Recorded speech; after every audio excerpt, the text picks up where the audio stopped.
Au sommaire de ce journal, un atelier se tient à la Maison des entreprises de la CGCI. Il a pour but d'outiller les participants à la gestion des litiges en matière de propriété intellectuelle. Un dialogue de haut niveau sur le développement inclusif du secteur sémencier a eu lieu à Abidjan. Il était question de discuter et partager des idées en vue de promouvoir une meilleure compréhension du développement inclusif du secteur. Officiellement, le nouveau maire de la commune de Yopougon a pris fonction. La passation de charge entre lui et son prédécesseur a eu lieu ce matin. Et le championnat des hommes forts de Côte d'Ivoire, dénommé Strongman à Tigbaté, a tenu toutes ses promesses. Plus de détails dans cette édition. Vous êtes sur la chaîne Utile et c'est l'heure du journal. Bienvenue à tous. Un atelier sous-régional se tient du mardi 10 au mercredi 11 octobre à la Maison des entreprises de la CGCI, initiée par l'Organisation mondiale de la propriété intellectuelle. Le thème de cette session de formation porte sur la gestion des litiges en matière de propriété intellectuelle. Fulgence Canon, Maru Série, commenté par Zeynab Dosso. La protection de la propriété intellectuelle, marque, brevet, dessin et modèle, indications géographiques, droits d'auteur, est un enjeu important pour le bien-être des artistes, tous genres confondus, et également pour l'économie d'un pays. 2 jours durant, les magistrats des pays de l'espace OAPI, Organisation africaine de la propriété intellectuelle, se font former sur les litiges en matière de propriété intellectuelle. Nous sommes dans la période que nous avons prévue cette année pour organiser la 2e édition des journées de la marque ivoirienne innovante, qui a commencé l'année dernière et donc qui se poursuit.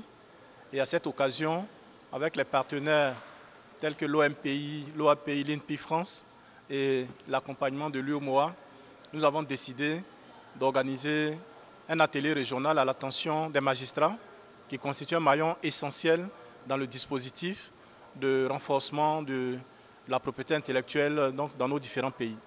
Donc c'est le sens de cette formation qui s'inscrit très clairement dans l'organisation des journées que je viens d'évoquer. Ils ont en effet été instruits sur la directive de l'UEMOA qui met en place un mécanisme communautaire pour lutter contre les atteintes à la piraterie qui touchent les œuvres des artistes, cela à travers le sous-thème.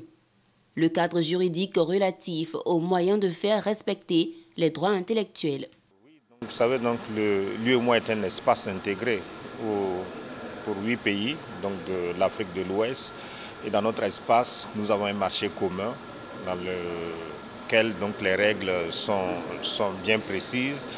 Et donc, dans ce cadre-là, la propriété intellectuelle joue un rôle important. Il faut reconnaître la propriété intellectuelle. Afin de permettre une meilleure compréhension du sujet de la protection de la propriété intellectuelle, les magistrats ont été ramenés à l'origine à travers l'accord de Bangui, l'accord relatif à la création d'une organisation OAPI. Entre autres thèmes abordés au cours de cette formation, les marques des produits, dessins et modèles industriels, droits d'auteur et droits voisins. C'est une très très bonne initiative et pour nous de la RDC, vous savez que nous sommes l'un de ces États membres de l'Afrique et qui vous apporte beaucoup plus des œuvres artistiques, n'est-ce pas, avec notre musique.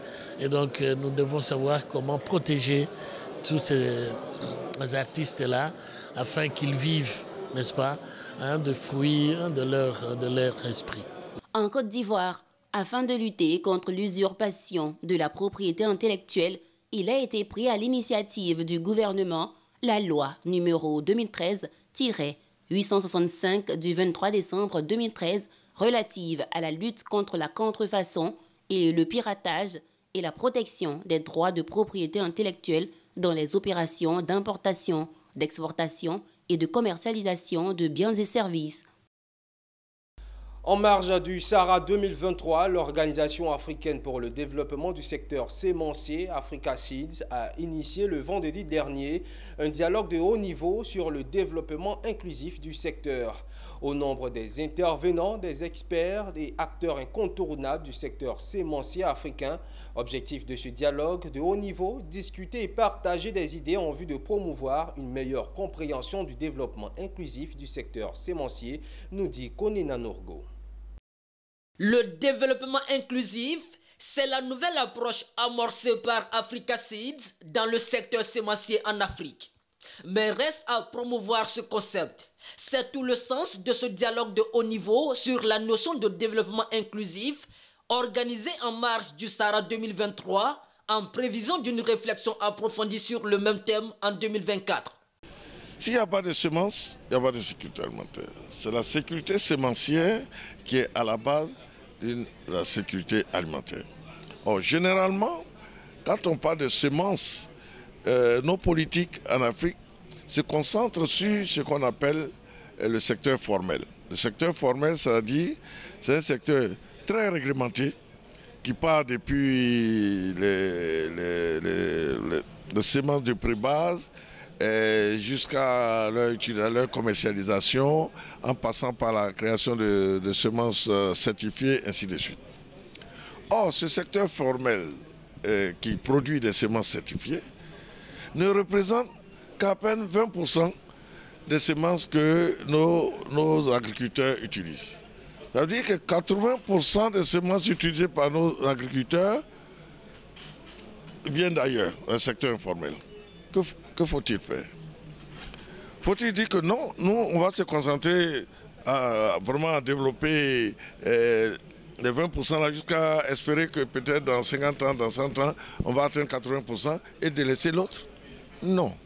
Oui, d'où le concept de développement inclusif. Ça dit qu'il faut prendre tous les systèmes sémenciers qui existent dans un pays et les mettre à contribution dans le processus de souveraineté alimentaire. Parmi les panélistes présents ou en ligne de ce dialogue de haut niveau, des experts du secteur. Des experts du secteur comme le professeur Sokona Danyoko, les docteurs Michael Turner et Oudima Moulessa, mais également des ingénieurs comme Koulibaly Minayala. Et pour ces experts et acteurs incontournables du secteur, cette nouvelle approche de Africa Seeds est prometteuse car elle encourage la collaboration entre les secteurs publics, privés et les petits exploitants dits informels. Africa Seeds est l'organisation africaine pour le développement du secteur sémencier. Elle ambitionne de faire du secteur sémencier africain le catalyseur de la transformation agricole et de la sécurité alimentaire. La société Networking de salariés, cabinet spécialisé dans les ressources humaines à 21 ans d'existence, une conférence de presse tenue dans les locaux de l'entreprise a présenté le parcours du SNS depuis sa création, son impact sur le marché économique ivoirien, sa contribution à l'augmentation de l'employabilité des jeunes. Walter Kofi et Ezekiel Siré pour le point. 21 ans d'existence dans le monde de la formation et de l'insertion professionnelle en Côte d'Ivoire. Ça se fête et c'est ce que compte faire la société Networking de salariés SNS. Célébration qui débute par une conférence de presse dans le but de retracer l'histoire de l'entreprise. Aussi, de présenter le prix national d'excellence du meilleur chef d'entreprise catégorie femmes, obtenu par la directrice générale de SNS. Dressant le bilan de ces 2 décennies, Bapinda Diallo a annoncé un mois meublé d'activités sportives et festives permettant au personnel de fêter l'anniversaire qui sera clôturé par un dîner le 13 octobre 2023. Avec tout le personnel de l'organisation pour pouvoir célébrer l'anniversaire et célébrer aussi la distinction. Nous avons un dîner gala qui est prévu le 13 octobre ici à Abidjan, qui permettra de réunir toutes les parties intéressées de notre organisation et de se féliciter mutuellement et de se projeter positivement pour le meilleur. Je dirais que le défi majeur, c'est l'innovation. Comment réussir cette innovation avec la digitalisation? Et nous sommes déjà inscrits. Nous avons commencé et nous sommes à plus de 50%. Oui, on la doit déjà à la prise en main des besoins du marché qui nous ont été remontés par les différents partenaires. On doit ces 21 ans aux propositions que nous avons eu à faire à la partie étatique qui est en face de nous. Se positionnant parmi les leaders sur la marche ivoirienne dans le travail temporaire, la formation et les solutions assimilées, le SNS s'investit au quotidien dans le domaine des ressources humaines auprès de plus d'une centaine d'entreprises nationales et internationales. Il est à noter que l'organisation, en 21 ans, a employé plus de 27 000 personnes. Il n'est plus le candidat, mais le maire de la commune de Yopougon. Élu à la faveur des élections municipales de septembre 2023, Adama Bitogo a officiellement pris ses quartiers à la mairie de Yopougon ce mardi. La passation de charge entre lui et son prédécesseur a eu lieu ce matin en présence du préfet d'Abidjan. Le point avec Konena Nourgo et Doumbia Ayuba. L'image est saisissante. Le nouveau maire de Yopougon, Adama Bitogo, recevant les charges de sa fonction des mains de son prédécesseur Gilbert Kafana Kone, en présence du préfet d'Abidjan. Cheval gagnant du parti au pouvoir aux élections municipales du 2 septembre 2023 à Yopougon, l'ancien maire d'Agboville a remporté la partie avec 60 394 voix, soit 40,32%. Officiellement installé ce mardi 10 octobre, Adama Bitogo se rappelle de ceux qui l'ont élu. On s'est donné les moyens de gagner. Je voudrais remercier toute mon équipe de campagne, tous ceux qui ont participé à cette belle victoire, mais surtout les populations de Yopougon, qui m'ont ouvert les bras et qui ont été, pour moi, vraiment des acteurs clés dans cette victoire. Pour ses adversaires politiques, Adama Bitogo entend garder la porte ouverte pour le développement de la plus grande commune de Côte d'Ivoire. L'opposition est présente. J'ai vu que ceux du PDCI sont venus le jour du vote, au point où il y a 3 PDCI qui ont même voté pour moi. Donc je crois que l'opposition a sa place. C'est une commune ivoirienne. Donc il y a les sensibilités politiques et il y a la Côte d'Ivoire. Yopougon est la plus grande commune, comme vient de le dire le ministre d'État. Elle doit demeurer la plus grande, la plus peuplée, mais au plan moderne, elle doit surplomber toutes les communes de Côte d'Ivoire. Je peux vous dire que je suis très heureux d'avoir à passer la main à mon jeune frère, celui-là même que j'ai souhaité qu'il soit à la tête de la commune. Séance tenante, le nouveau magistrat de Yopougon a fait de son prédécesseur maire honoraire de la commune. Rappelons qu'au municipal, Adama Bitogo était face aux candidats Dia Oufoué du PDCI et Michel Gbagbo du PPACI qui ont respectivement obtenu 19,70 et 35,38%. Et parlons distinction dans cette édition, la 5e édition du gala de remise du prix d'excellence de la gouvernance et de la performance des entreprises publiques organisée par le ministère ivoirien du budget et du portefeuille de l'État s'est tenue récemment au Sofitel Hôtel Ivoire d'Abidjan au cours d'une cérémonie festive. À l'issue de cette cérémonie de distinction présidée par Moussa Sanogo, le ministre en charge du budget du portefeuille de l'État, une dizaine d'entreprises publiques ivoiriennes ont été distinguées au terme de ce concours. La 5e édition du gala de remise du prix d'excellence de la gouvernance et de la performance des entreprises publiques édition 2023 aura tenu toutes ses promesses. Toutes les entreprises publiques étaient en compétition. Seulement 10 ont été distinguées dans plusieurs catégories. Il s'agit entre autres de la performance économique et financière pour les entreprises évoluant dans les secteurs non marchands, aussi celles évoluant dans les entreprises exerçant dans les activités commerciales. Concernant l'efficacité du conseil d'administration, le prix d'excellence de la gouvernance ou super prix a été raflé cette année par le port autonome de San Pedro qui empoche la somme de 10 millions de francs CFA et un trophée. Il faut également ajouter à ces différentes catégories le prix de l'efficacité du conseil d'administration récompensant l'entreprise dont le conseil d'administration aura eu le meilleur fonctionnement et les meilleures pratiques en matière de gouvernance au regard des dispositions légales et réglementaires en vigueur. Quant au prix d'encouragement de cette édition, il a été décerné à la Société ivoirienne de raffinage. Félicitant les récipiendaires, le ministre en charge du budget et du portefeuille de l'État, Moussa Sanogo, a précisé que l'instauration de ce prix vise à mobiliser l'ensemble du personnel des entreprises publiques autour des valeurs du travail, de l'excellence de la discipline, aux fins de créer l'émulation nécessaire à la réalisation optimale des missions assignées. Lorsque nous faisons l'examen des indicateurs relatifs au fonctionnement des conseils d'administration, leur évolution témoigne des effets positifs, entre autres, de l'instauration de ces d'excellence. En effet, les conseils d'administration sont devenus proactifs. En témoigne pour l'année 2022 la moyenne de 5 sessions organisées par conseil. Le prix de l'excellence de la bonne gouvernance des entreprises publiques institué depuis 2019 entend promouvoir la bonne gouvernance et la culture de la performance au sein des entreprises publiques. Ce prix vise, entre autres, à soutenir l'effort de promotion de la bonne gouvernance et la rentabilité au niveau des entreprises publiques.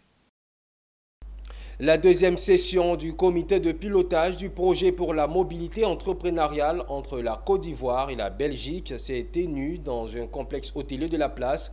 On prit part à cette session l'Agence belge de développement, le ministère du Commerce, de l'Industrie et de la promotion des PME, ainsi que l'Union européenne, partenaire financier du projet. Le projet PEMZASA vise à contribuer à la fois au partenariat entre l'Afrique et l'Europe, ainsi qu'au dialogue politique belgeo-ivoirien sur les questions liées à la migration et à la réalisation des objectifs de développement durable, en particulier les ODD 8.1 et 10.2. Mise en œuvre par l'Agence belge de développement ENABEL, le projet pilote pour la mobilité entrepreneuriale PEMZASA a pour objectif de contribuer au renforcement du capital humain ivoirien et de la gouvernance de la mobilité. Ce projet, financé par l'Union européenne, vise à soutenir les écosystèmes entrepreneuriaux de chaque pays.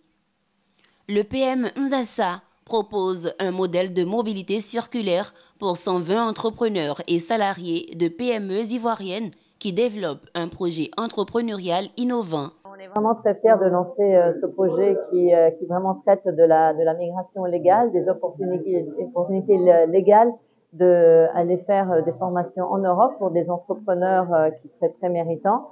Le projet, il est sur 4 ans et il compte avec 4,8 millions d'euros, donc c'est un chiffre assez conséquent. L'idée, c'est vraiment de sélectionner 300 entreprises, des PME, donc des petites et moyennes entreprises, ici ivoiriennes, qui bénéficieront de formations dans tout ce qui est justement les compétences entrepreneuriales, de développer un business, comment développer un marché.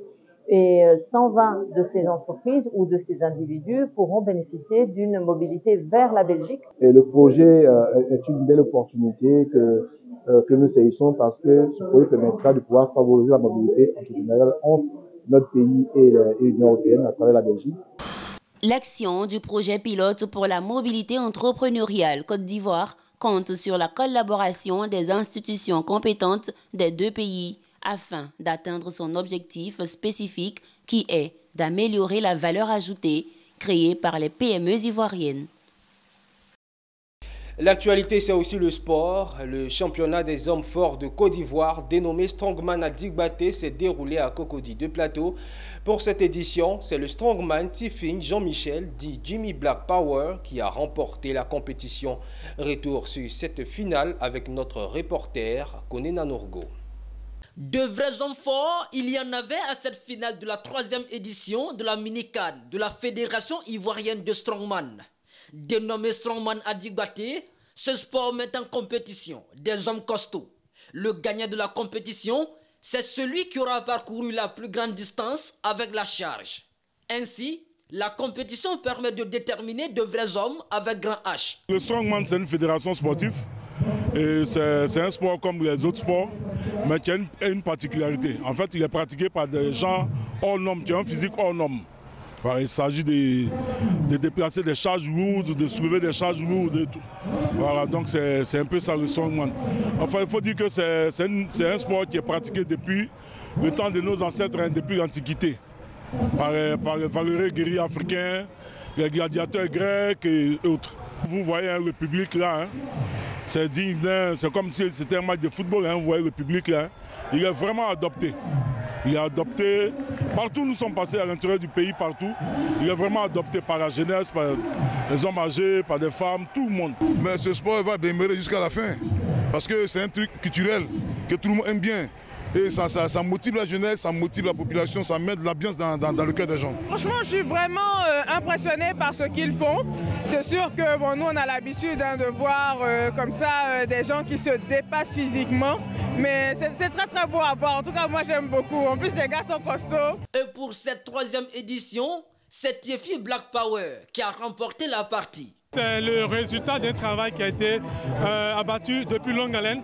Ce n'est pas ma première participation. Je rappelle que les éditions précédentes, j'ai occupé la 3e, la 2e et aujourd'hui la 1re place. Comme quoi, il ne faut pas lâcher, il faut continuer de travailler. Pour la 4e édition de Strongman Adigbaté, la fédération entend étendre la compétition sur les pays de la sous-région. Freiné dans son élan par le manque de soutien, le président a invité le ministère des Sports et les entreprises à les soutenir. En attendant la 4e édition, Black Power peut fièrement savourer son titre, durement gagné. Et retour sur les échos du Sahara 2023, l'interprofession du palmier à huile qui réunit toutes les fêtières de la filière palmier à huile a organisé une série de panels pour passer en revue tous leurs problèmes. Mais celui du prix du régime de graines et la nocivité de l'huile de palme ont retenu l'attention du public. Le reportage est signé Philippe Zabo et Richard Akeke. La filière palmier à huile a de nombreux problèmes, mais le plus récurrent est la nocivité de l'huile de palme. Une nocivité dont les chantres sont des multinationales européennes et des ONG. Les enjeux de ce panel consistent à démontrer aux yeux du grand public, et surtout à l'international, à l'endroit des ONG qui attaquent l'huile de palme pour des raisons qui ne sont pas toujours fondées. Alors cela fait déjà quelques années, au moins 2-3 ans, que les chercheurs travaillent sur le sujet. Des résultats ont déjà présentés au niveau de la filière. Il y a, au mois de février dernier, nous étions à Paris au salon de l'agriculture et les chercheurs ont présenté les conclusions de leurs travaux devant un auditoire européen. Et ces recherches ont été menées également en partenariat avec des chercheurs français qui sont également intervenus et qui ont montré même que l'effet sur le cœur de l'huile de palme est meilleur que l'huile d'olive, qui est l'huile par excellence pour les Occidentaux. À ce grief s'ajoute un autre, l'achat à un prix décent de la graine de palme au niveau national. L'entrée des produits vient de manière frauduleuse en Côte d'Ivoire, au point où certains industriels disent qu'ils n'arrivent pas à vendre. Et quand ils n'arrivent pas à vendre, ça a une répercussion sur la vente des régimes. Parce qu'aujourd'hui, notre mécanisme est basé sur le marché de Rotterdam. Donc logiquement, tous nos acteurs devaient être compétitifs puisque nos prix sont les prix internationaux.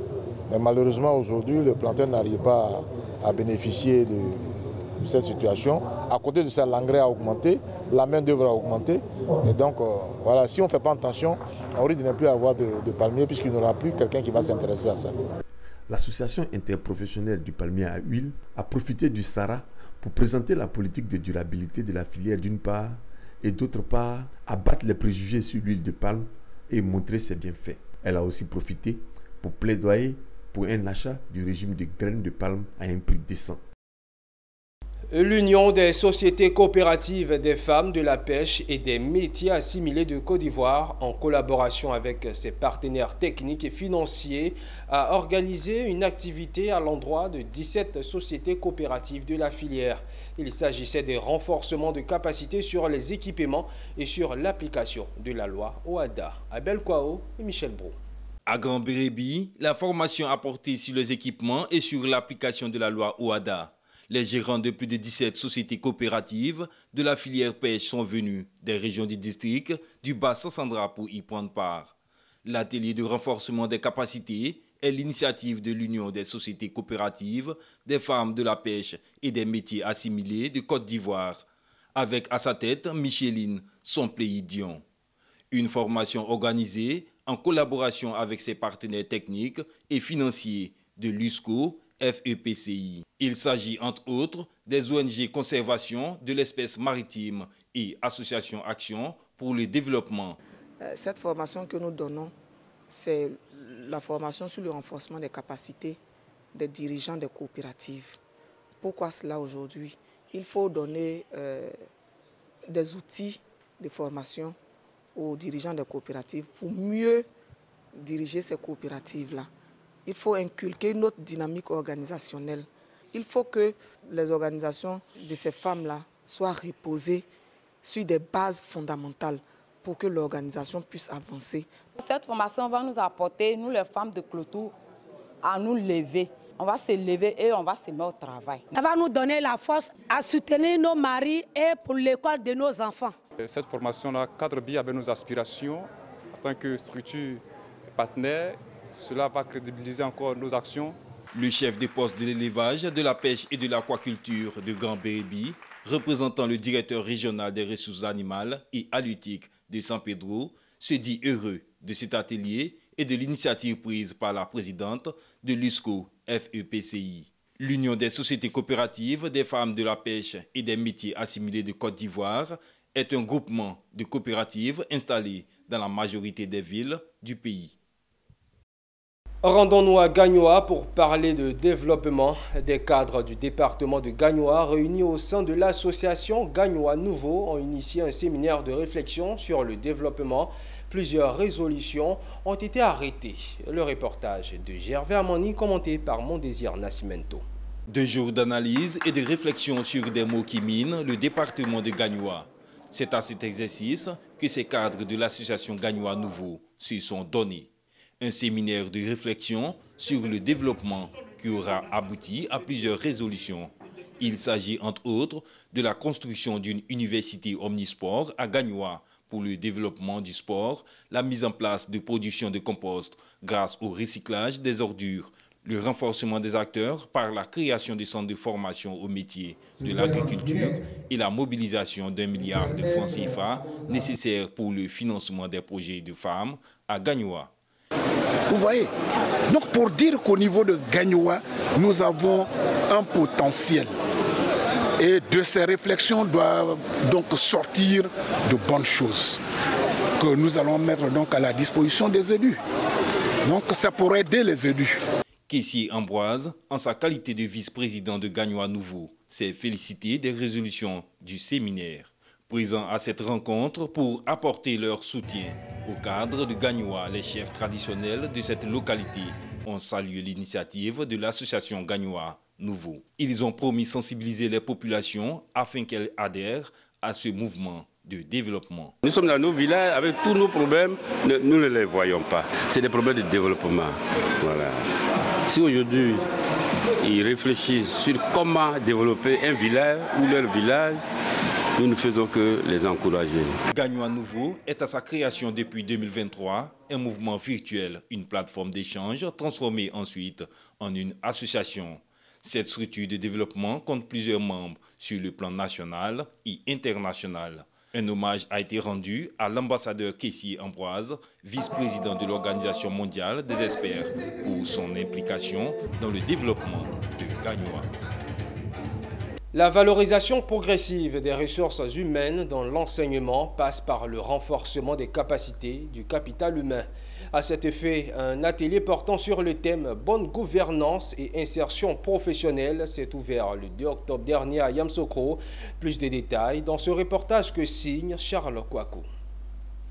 Il s'agit d'un atelier qui va permettre aux directeurs régionaux et départementaux ainsi qu'aux chefs d'établissement d'assimiler et de s'approprier des outils et des bonnes pratiques en leadership transformationnel scolaire en vue de traduire la vision stratégique en une réalité. La mise en œuvre de cette vision dans l'ensemble des établissements du ministère de l'enseignement technique, de la formation professionnelle et de l'apprentissage sur le territoire national nécessite l'implication de tous les acteurs pour une bonne capacité managériale et des stratégies bien définies pour adresser la question de l'insertion professionnelle des apprenants en fin de formation. Et je pense que le renforcement des capacités est l'une des composantes principales de nos 2 programmes, l'Académie des talents et l'école de la deuxième chance. Et donc l'idée c'est de les former afin qu'ils s'approprient à la fois la vision, mais les mécanismes de mise en œuvre de ces deux programmes. Donc il s'agit de leur faire comprendre, connaître aussi ces nouveaux statuts pour qu'ils puissent encadrer la mise en œuvre au niveau des établissements. Au cours de cet atelier, plusieurs modules de formation seront abordés. J'anime un module au cours de ce séminaire à l'endroit des directeurs régionaux et départementaux sur la nouvelle loi de l'enseignement technique et de la formation professionnelle et de l'apprentissage qui a été adoptée en octobre 2022. Il s'agit donc de présenter ce nouveau texte aux gestionnaires qui sont, de leur permettre de s'approprier ce texte-là, de le comprendre et de contribuer à sa mise en œuvre.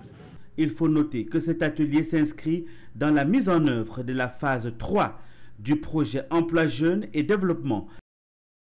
Et à Sakassou, le mois d'octobre sera consacré aux cérémonies d'honneur à l'emblème national au sein des établissements scolaires. L'initiative est de la direction départementale de la jeunesse, de l'insertion professionnelle et du service. Il s'agit de prôner auprès des élèves les valeurs incarnées par ce symbole national. Les yeux rivés sur le drapeau national qui au fur et à mesure s'élève sur le mât du lycée moderne Paul Akoto-Yao de Sakassou. À l'unisson, élèves, autorités administratives, militaires, coutumières et éducatives chantent la bidjanaise, l'hymne national de la Côte d'Ivoire. Par l'exécution de ce symbole, il s'agit de rendre les honneurs à l'emblème national qui incarne des valeurs de civisme, d'unité et d'amour de la patrie. C'est donc cette tradition de respect au tricolore national que le directeur départemental de la jeunesse, de l'insertion professionnelle et du service civique veut inculquer aux apprenants de la ville de Sakassou. Il a par ailleurs saisi l'occasion pour sensibiliser les jeunes sur les méfaits de la drogue, de l'alcool et des grossesses en cours de scolarité. Nous avons lancé un message de sensibilisation. Non à la drogue, non à l'alcool, non aux grossesses en milieu scolaire. Parce que pour qu'un élève puisse faire normalement son cursus scolaire, il doit se départir de ces fléaux-là. Donc c'était le message phare que nous avons annoncé ici au lycée de Sakassou. Tout comme le directeur départemental, le proviseur du lycée de Sakassou, la secrétaire générale de la préfecture et le commissaire de police du commissariat de Sakassou ont insisté sur les valeurs qu'incarne le drapeau ivoirien et aussi ont conseillé aux élèves de se détourner de ces phénomènes néfastes pour leur cursus scolaire. Vous n'avez pas le droit de décrocher, vous n'avez pas le droit de vous disperser en consommant la drogue. Fuyez la drogue. Chers apprenants, si vous vous adonnez à cette pratique, vous auriez donc fait ce parcours inutilement.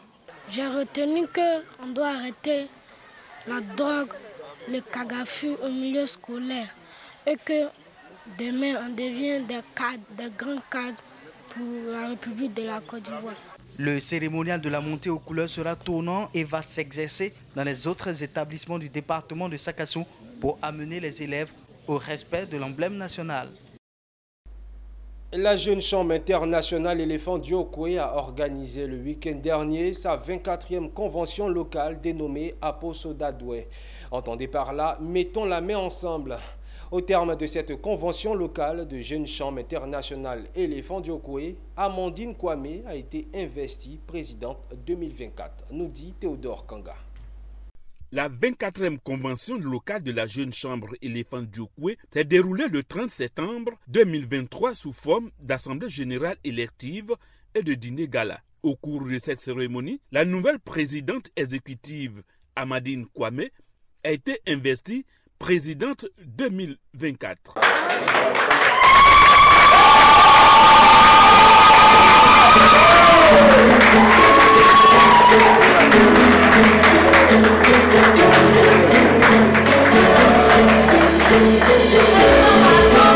La nouvelle présidente, sa mission principale serait de faire en sorte que la jeune chambre internationale Éléphant Diokwe occupe une place de choix tant au niveau national qu'international. Nous comptons impacter la ville de Diokwe en commençant nos activités à l'heure, c'est-à-dire mettre un accent particulier sur la ponctualité à travers des formations de qualité et aussi faire de la croissance pour montrer qu'à la jeune chambre, nous avons des membres de qualité et faire grandir notre organisation à travers cette croissance-là. Alors pour la mandature 2024, nous demandons, nous exhortons au CDL entrant de mettre la barre encore plus haut. Parce que quand vous sortez de l'organisation, ce que vous avez comme développement personnel. C'est ça qui vous sert dans la vie. Avant l'investiture d'Amadine Kwame, les nouveaux membres de la jeune chambre ont prêté serment devant l'autorité préfectorale et les sénateurs venus à cette cérémonie. Bien avant le dîner gala, la jeune chambre a fait don de kits de maternité à 20 femmes qui venaient d'accoucher au centre hospitalier régional de Djokwe. Nous savons plus ou moins qu'au seuil même de la naissance d'un enfant, il y a une difficulté qui est tellement avisée au niveau de la nécessité d'avoir les premiers soins et aussi les premiers besoins. Et voilà qui marque la fin de cette édition proposée par l'ensemble de la rédaction. Continuez de suivre Business 24 Africa, la chaîne au cœur de l'information d'ici et d'ailleurs.